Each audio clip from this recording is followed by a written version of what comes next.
Hello everyone, I'm the Connoisseur, and welcome to my review on the 14th episode of the 7th season of My Little Pony Friendship is Magic, also known as FiM and Misfortune. I just want to say I'm glad that I've bed using a new way of doing reviews, and that, using my phone for the video and my snowball microphone for the audio, that, it allows me to have at least a better quality review.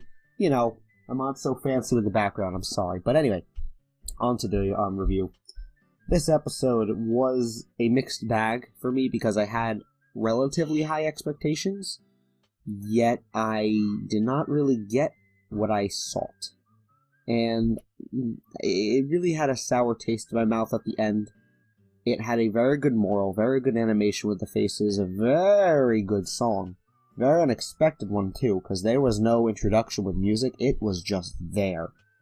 And I loved it, but it had a very poor, quick ending that literally just ignored resolving the problem.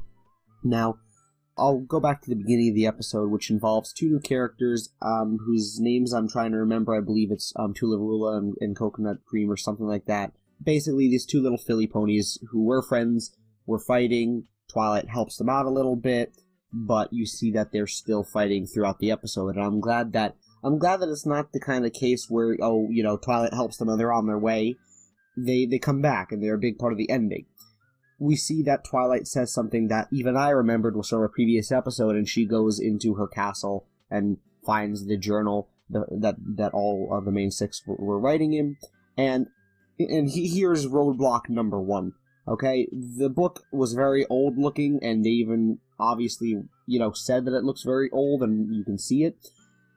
I don't understand why, because, first off, it should be kept in a better place than behind a lot of books. And secondly, the main six and Starlight have been learning lessons still, so why aren't they adding, their own little, indentations into the book? Why has Starlight not written anything in it? Because, obviously she's been more of a focus now.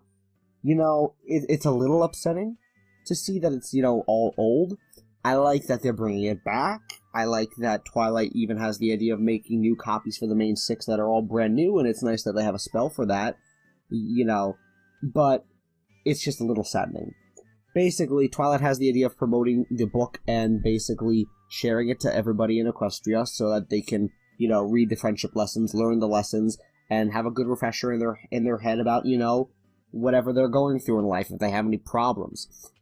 And obviously in the episode, hence the title FiM and Misfortune, a lot of the ponies in Equestria treat this as a celebrity kind of a thing, and they make the main six, now all of a sudden they're all well known once again, as if they weren't before because they've saved Equestria so many times. But we have ponies that are, piling on top of Fluttershy and laughing at Pinkie Pie for every little thing over the top. We have ponies that are, even criticizing Rarity and loving Rainbow Dash and, hounding Applejack.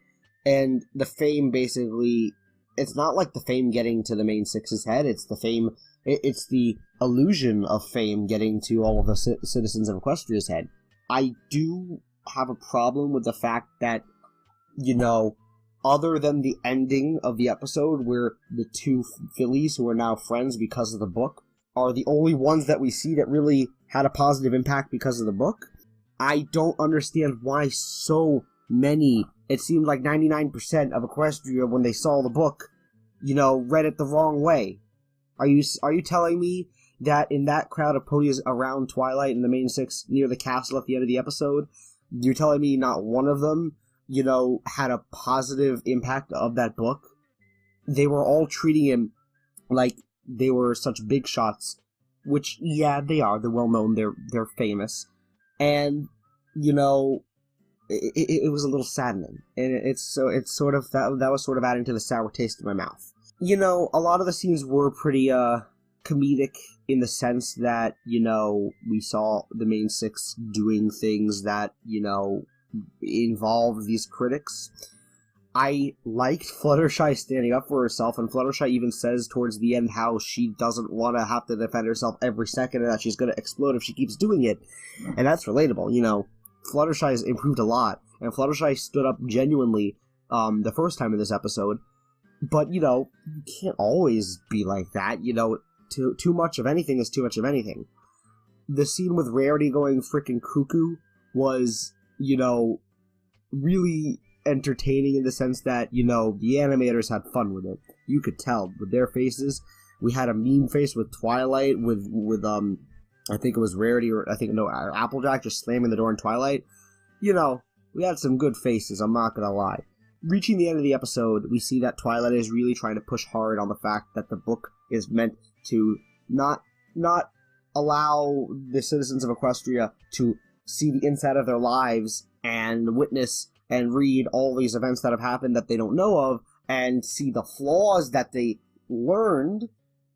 It's supposed to teach them that these flaws made them who they were to begin with, and that, yes, they've overcome a lot of these, and new ones will arise, and some will stick with them and will be hard to, you know, learn from. And here we go into the song. So Twilight was pretty much the center of the song for the first half, and it turned into the main six singing. Now, you know, Starlight could have been a part of it, but I know this was a main six kind of a moment. It's to show that, you know, hey, the original six are still there. They're still, you know, the closest of friends. Starlight is still there. You know, Starlight is still almost just as close. But, you know, she hasn't been known as long. I loved Twilight singing in the beginning. There was a part in the song, and, you know, I'm not trying to criticize so much. I don't usually criticize a song, but there was a part where Twilight was singing, and it did not sound like her voice. It just sounded off. I liked the whole idea of pairing up the ponies, you know, and interacting into the background and then jumping out into the foreground, you know, passing the black line. In an animation kind of perspective, I like that. And, you know, the episode just ends with them hugging after, you know, basically walking away from the crowd that was still not getting the message. They walked inside. The two fillies that were ex-friends are now friends again. That made the main six happy because they felt that their book, you know, helped, you know, even just a pair. And, you know, they all hugged it out. It was a sweet moment. And then Applejack says something along the lines of, "We're gonna have to deal with those guys, right?" And Twilight just says, "Let's just enjoy the hug for a bit." Fade to black. The review's getting a little long, but to say it quickly, I didn't like that. Because the next episode has nothing to do with this one. So we're just gonna leave it off. You know, we don't know what happens. Now for all we know, all the citizens of Equestria are just assuming that they're all big shots. They're gonna still hound on Applejack or laugh at Pinkie Pie.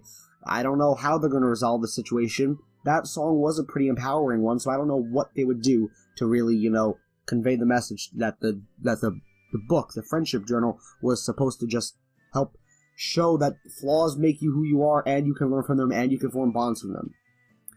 This episode also had a lot of great references to the fandom. We had a granny pony who was saying, "Oh, I liked Twilight better before she had wings," which is an obvious reference to M.A. Larson making the episode of Twilight becoming a princess and whatnot, and just, you know, that whole thing. There was a lot of references to just, you know, the fandom, critics, reviewers, analysis, which is me, in a sense. I like to consider myself a reviewer, not really much of an analysis, but an analyst. Oh my god. Anyway, I'm getting a little riled up, so please share your thoughts below. Welcome back to the review. I guess I'll see you in the next episode. If you like these reviews, if you like what I'm doing, please subscribe and like and do whatever you'd like. I'm glad to be back. Lifeguarding is almost over, and I'll be able to do more. I'm going to do more thinking in my head videos. We'll see what happens. See ya.